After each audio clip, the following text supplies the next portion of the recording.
आज गोवा हेल्थकेअरमध्ये नंबर 1 आहे, डाऊटच नाही. गोव्याचं सरकार, आमचे आरोग्यमंत्री, आमचे मुख्यमंत्री सगळ्यांनी इतका सहकार दिलाय आमच्या आरोग्याला की गोव्याचं आरोग्य हे देशामध्ये नंबर 1 आहे. गोव्याचे हेल्थ इंडिकेटर्स जे आहेत, infant mortality rate, maternal mortality ratio न्यूयॉर्कपेक्षा कमी झाले. पण दुसऱ्या गोष्टीमध्ये मागे पडलो आणि जे नर्सेस आहेत ते मानतील. कुठे मागे पडलो? डायबिटीसचं कॅपिटल इंडियामध्ये गोवा आहे, फार मागे पडलो. ICMRच्या संस्थेची स्टडी आहे, India diet study. 26.4% adult population गोव्यामध्ये डायबिटिक आहे आणि 24% प्री डायबिटिक आहे, म्हणजे डायबिटीसच्या पावंडीवर आहे. हायपरटेन्शन, उच्च रक्तदाब गोव्यामध्ये 33% आहे. म्हणजे आज आम्ही लहान मुलं जर सोडली, 3 पैकी एकट्याला हाय ब्लड प्रेशर आहे. हे नव्हतं हो 30 वर्षात. 4 पैकी एकट्याला डायबिटीस आहे. आणि कॅन्सरचं प्रमाण किती वाढलं ते तुम्हाला सांगतो. एक साधं उदाहरण, मी मेडिकल कॉलेजमध्ये जेव्हा ऍडमिशन घेतलं 1987 मध्ये, त्या वर्षी ब्रेस्ट कॅन्सरचे केस आम्हाला चेक करायला पणजीच्या ओल्ड मेडिकल कॉलेजमध्ये आम्ही शिकत होतो तेव्हा सगळ्या वॉर्डांनी फिरून एका वर्षात 7 मिळाले होते. एका वर्षात 7 ब्रेस्ट कॅन्सर. गेल्या वर्षी गोवा वैद्यकीय महाविद्यालयामध्ये आम्हाला 350 मिळाले. आमच्या 10 कॅम्पामध्ये 2115 पेशंट आम्ही चेक केले. 38 पेशंट सापडले, त्यापैकी 11 कॅन्सर झालेला आहे, 27 कॅन्सरची सुरुवात झालेली आहे. त्याला आरोग्य खाते जबाबदार नाहीये. आम्ही जेव्हा शाळेत शिकत होतो, मी जेव्हा काकोड्याला माझ्या गावात होतो, आम्ही आमचे गावभाव मित्र एका बरोबर हाताला हात धरून शाळेमध्ये काकोड्याहून कुडचड्यावर चालत जात होतो. आता सगळ्यांकडे स्कूटरी, मोटरसायकल झालेले आहेत. आमच्याकडे नव्हत्या तेव्हा, ही गोष्ट वेगळी. आजकाल प्रॉब्लेम असा झालाय की गोव्यामध्ये साधारण प्रत्येक घरात एक स्कूटर किंवा एक गाडी झाली. Average 2 car, if I am not mistaken, highest per capita income per month in India. चंदीगडच्या पुढे पोहोचलाय. त्यामुळे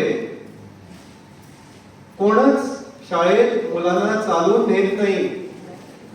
प्रॉब्लेम झालेला आहे आमचं असं की जेव्हा मेडिकल कॉलेजमध्ये आम्ही 70 मुलं मेडिकलमध्ये आलो, एकटाही मुलगा मेडिकली अनफिट नव्हता. गेले 3 वर्ष, कारण मी मेडिकल कॉलेजमध्ये स्टुडंट काउन्सिल ऍडवायझर होता, 180 पोरं येतात कॉलेजमध्ये, सगळी टॉप मुलं गोव्याची. 5 जणांना डायबिटीस सापडतो 18 वर्षावर.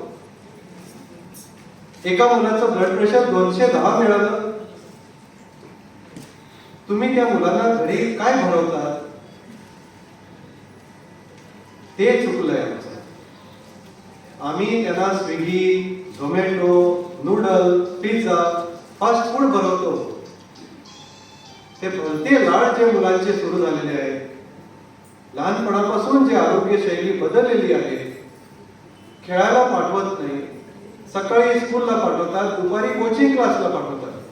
आताच्या मुलांना सगळं ऐकतं मिळतंय.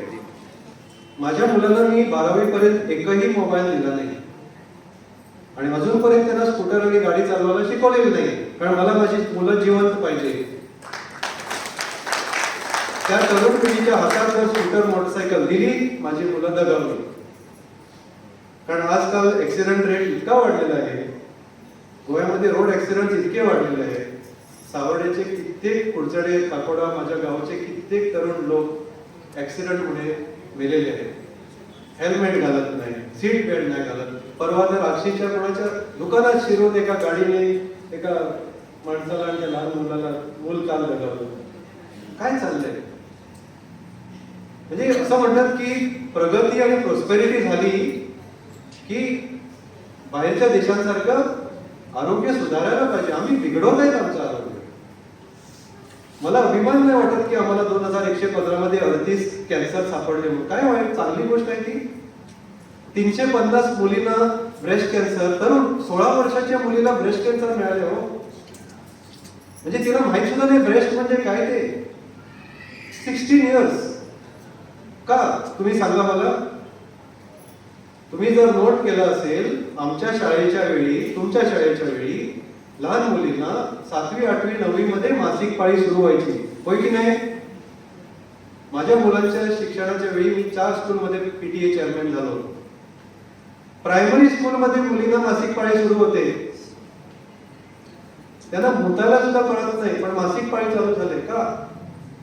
रोज चिकन खातात, रोज नॉनव्हेज खातात, रोज नॉनव्हेज पेस्ट्री पॅलेस आणि पिझ्झा खातात, आणि रोज ते स्टिरॉइड चिकनचे खाल्ल्यामुळे इस्ट्रोजन जास्ती अंगामध्ये आल्यामुळे त्यांना मासिक पाळी लवकर सुरू होते.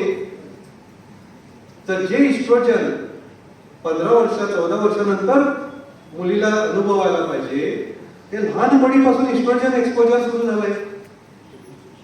म्हणजे जे 30 वर्षानंतर ब्रेस्ट कॅन्सर होत होता, 40 वर्षानंतर होत होता, ते आता 16 वर्षांची 18 वर्षाची मुलीला ब्रेस्ट कॅन्सर मिळायला लागले. जीवनशैली संपूर्ण बदलले.